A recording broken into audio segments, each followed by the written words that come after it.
Olá, seja bem-vinda a mais uma aula de Química, né? Nós estamos na disciplina de Ciências, nono ano do Fundamental, e você, que é aluno do Estado de Rondônia, está tendo acesso a essa disciplina para que a gente possa trabalhar conceitos da Química dentro da nossa ciência, né? Vamos lá para a gente aprender e ver qual vai ser o conteúdo que nós vamos trabalhar na aula de hoje? Então, aqui, na nossa aula, a gente está na terceira parte sobre o estado de agregação da matéria, onde nós vamos falar sobre o ciclo da água. E é muito importante a gente conhecer como funciona esse ciclo, porque ele justamente é regulado pelas mudanças de fase que a água sofre no meio ambiente. A gente sabe que a água é uma substância formada por dois átomos de hidrogênio e um átomo de oxigênio. Então, a sua fórmula molecular, acho que vocês todos já conhecem, é H2O. Ela é indispensável para a manutenção da vida. A água é encontrada na natureza e está distribuída nos rios, lagos, mares, oceanos e em camadas subterrâneas do solo ou ainda em geleiras. Ela é a substância mais abundante da crosta terrestre. Estima-se que 70% do planeta seja coberto por água. E aí a gente tem aqui uma representação das maneiras que a gente pode encontrar a água no nosso dia a dia, né? A gente encontra a água na forma de chuva, dos rios, oceanos. Em todas as maneiras nós temos o acesso à água, né? Mas como que funciona o ciclo da água? E como é que se ele é importante, se ele não é importante, qual a influência do ciclo da água para a gente? Então, a gente tem que o ciclo da água é o nome dado à movimentação constante da água na Terra e na atmosfera. Esse ciclo ele ocorre há bilhões de anos e é essencial para a vida no nosso planeta. Com ele, a água não apenas muda de lugar, mas também de estado físico, variando entre os estados gasoso, quando evapora, sólido, quando congela, e líquido. Então, aqui o ciclo da água, ele ocorre de diversas maneiras. Nós temos a precipitação. O que é precipitação, professora? É quando nós temos o fenômeno da água caindo do céu. Ela pode cair na forma de chuva, na forma de neve ou de granizo. Então, nós temos aí o fenômeno conhecido como precipitação. Outra etapa do ciclo hidrológico da água é a transpiração. O que é a transpiração? É quando as plantas elas liberam partículas de água através da sua transpiração para o meio ambiente. Nós temos também a infiltração, que é aquela água que é absorvida pelo solo e vai de encontro à água subterrânea. Nós temos também a evaporação, que ocorre nos animais também, e a evaporação que ocorre dos lagos, dos rios, dos mares, onde nós temos a água sendo mandada para o ambiente.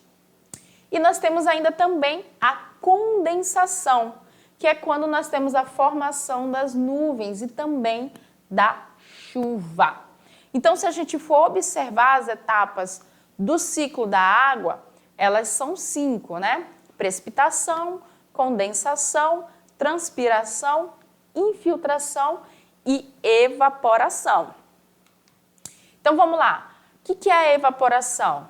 Ela vai consistir no processo físico, que é a passagem lenta e gradual de um estado líquido para um estado de vapor, em função do aumento natural ou artificial da temperatura. Então, por exemplo, um rio, um lago, o oceano, à medida que o Sol, que é a principal fonte de energia no ciclo da água, começa a aquecer essa água, As partículas de água que estão sobre a superfície, elas vão receber essa energia do Sol na forma de calor e elas vão começar a sofrer mudança de estado físico.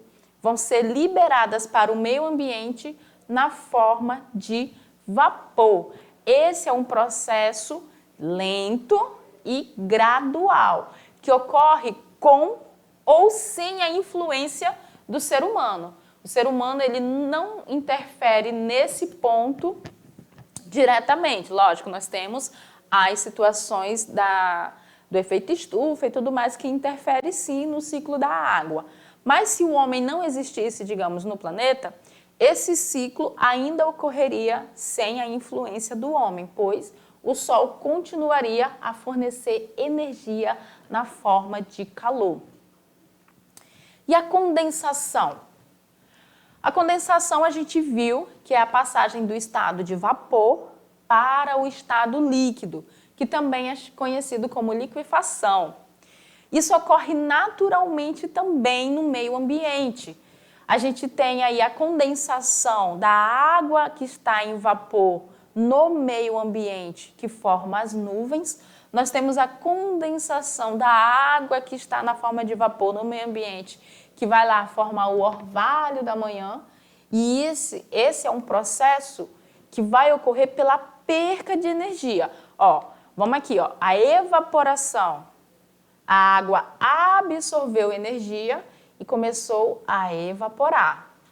A condensação é o caminho oposto da evaporação. Na condensação, nós temos a perca de energia ou calor, que vai fazer com que a água que estava na forma de vapor, perdendo energia, ela vá e passe para o estado líquido. Então, se você for observar, faz muito sentido e é muito natural. Durante o dia, quem é que está lá no céu aquecendo a nuca da gente, aquecendo tudo? O Sol. Então, a água que está em suspensão no meio ambiente, ela vai estar sendo aquecida constantemente pelo Sol, pela sua energia, pelo seu calor. Quando nós temos a noite, o que acontece com a temperatura? Ela sobe ou ela diminui? Normalmente, a temperatura do ambiente, ela cai um pouquinho, né? Ela diminui um pouco. E é o que acontece. A água que estava na forma de vapor naquele ambiente, ela também vai perder energia, ela também vai perder calor. E aí vai ocorrer a mudança de fase que nós chamamos de condensação, aonde aquela água que estava no ambiente na forma de vapor passa para o estado líquido. E é por isso que muitas plantas, o capim, até mesmo o carro, se você deixar do lado de fora de casa, quando é de manhã cedinho, ele está todo molhadinho, né? Cheio de gotículas de água que estavam anteriormente na forma de vapor e agora estão na forma líquida. E esse também é uma passagem natural que a água sofre no meio ambiente, mesmo sem a interferência do homem. O homem não precisa ir lá abaixar a temperatura do meio ambiente para que a água sofra essa mudança de fase. Isso ocorre naturalmente. E é assim que a gente consegue encontrar água em diversos estados físicos no nosso meio ambiente. A gente tem água líquida, tem água na forma de vapor, tem água sólida, no mesmo planeta, tudo ao mesmo tempo. Tem mais etapas do ciclo da água para a gente conhecer? Tem mais etapas. Vamos lá para a gente olhar. Nós temos ainda precipitação, que, como eu já falei, descreve qualquer tipo de fenômeno relacionado à queda de água do céu. Isso inclui neve, chuva e a chuva de granizo. Então, a partir do momento que nós temos a queda da água, né, do céu, nós temos o que nós chamamos de precipitação. Então, a chuva, ela é uma precipitação, a neve também, assim como a chuva de granizo, também é um exemplo de precipitação da água, ok? E a infiltração? Bom, a infiltração é o processo pelo qual a água atravessa a superfície do solo. Uma gota de chuva pode ser interceptada pela vegetação ao cair diretamente sobre o solo. Então, aqui choveu, E aí o que aconteceu com essa água quando ela entra em contato com o solo? Ela consegue se infiltrar, né, passar através das camadas do solo e pode ocorrer dela se acumular no subsolo. E aí a gente tem aquela questão, pessoal que cava poço, encontra água, tudo mais, justamente devido a esse processo de infiltração. Aí vem uma questão bem interessante. Tá, a gente falou da infiltração, ela é um processo natural, mas se a gente tem, digamos, uma cidade toda pavimentada, toda no asfalto, toda no concreto, né, nos bloquinhos, dos tijolinhos, como é que fica a infiltração da água nessa região?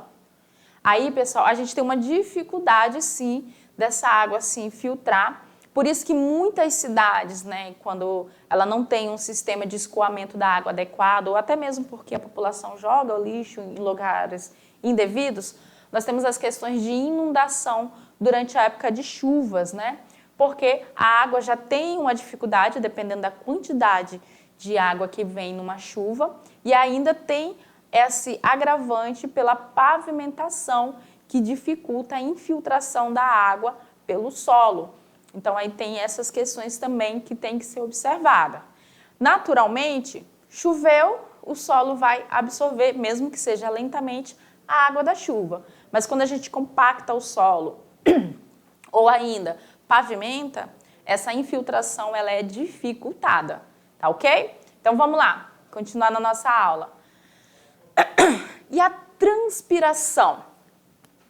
A transpiração, gente, é um processo bem bacana, que é onde ocorre pela água que estava contida em um corpo e ela é eliminada devido ao aumento ou à elevação da temperatura externa ou interna, que permite que flui essa água para a superfície do corpo.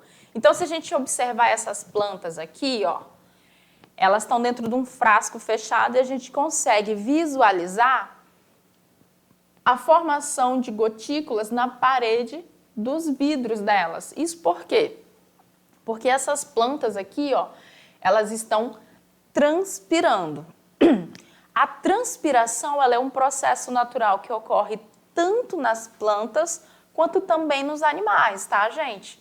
A gente coloca aqui das plantas em destaque porque é um ciclo que ocorre naturalmente para elas também, e que muitas pessoas desconhecem, mas também a transpiração, ela faz parte do ciclo da água.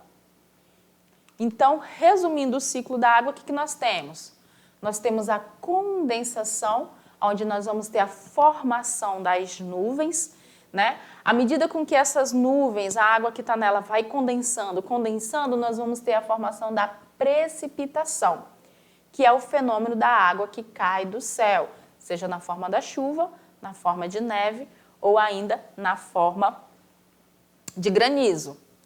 Quando a água entra em contato com o solo, nós temos a infiltração, que é onde a água ela vai transpassar a superfície terrestre e vai para o subterrâneo. Como é que ela vai voltar para ficar em suspensão no meio ambiente? Ela vai voltar através da evaporação e também através da transpiração. E aí a gente coloca em destaque a transpiração das plantas, mas também dos animais. Outro modo da água voltar para o meio ambiente também é através, né, por exemplo, dos animais, as urinas, às vezes o modo como ele defeca e tudo mais, interfere sim, e acaba fazendo com que a água volte também para o meio ambiente. Mas o que é muito importante com relação ao ciclo da água? Bom, a gente viu que esse ciclo, nós temos várias mudanças de fase, né? A água ela vai ter momento que ela vai estar na forma de vapor, outros momentos vai estar na forma sólida, outros momentos em forma líquida. E todo o ciclo se movimenta à medida com a qual a água vai mudando de fase. E aí a gente viu também que a água ela é muito abundante no nosso planeta. O que leva a uma questão muito interessante que às vezes a gente fica se perguntando, mas se a água é tão abundante assim no planeta, por que a gente ainda tem a crise hídrica, né? Por que lugares do mundo é tão difícil de ter água potável ou água simplesmente na sua fase líquida? As temperaturas do ambiente, elas interferem diretamente na forma com a qual nós vamos encontrar a água. A vegetação também influencia muito, então nós temos regiões do mundo que, digamos assim, não favorecem para que ocorra o ciclo da água naquela região. E aí a água ela fica em escassez. Outro detalhe importante é que a água na forma líquida, como nós conhecemos, em sua boa parte, que se encontra na superfície do planeta, ela não está apta ao consumo. Ela não é o que nós consideramos água potável. Boa parte dela é água do mar, que é uma água rica em sal, em vários tipos de sal. Quando nós temos o ciclo em que a água evapora, é interessante ressaltar que essa água, por mais que ela tenha uma grande quantidade de sal, quando ela evapora, o sal não evapora junto com ela, tá? A água, quando ela está evaporando, é somente a substância água que evapora, tanto que nós temos a formação de desertos de sal justamente pela evaporação da água do mar. Quer fazer um teste? Quando a sua mãe estiver cozinhando lá o arroz, normalmente ela vai colocar um sal para dar aquele sabor no arroz dela, né? Quando ela termina o cozimento, na tampa da panela vai ter água condensada, ou seja, aquela água que evaporou do arroz, ficou contida ali na tampa da panela e condensou. Se você experimentar aquela água, ela não é salgada. Ou seja, o sal que estava ali no cozimento, ele não evaporou junto com ela, tá? Então, na evaporação, evapora somente a substância pura. As outras substâncias permanecem no estado sólido. Desculpa. Então, em relação ao ciclo da água, era isso que a gente tinha para ver, né, para passar para vocês. Espero que vocês tenham gostado. E lembrando, ainda tem mais aula pela frente.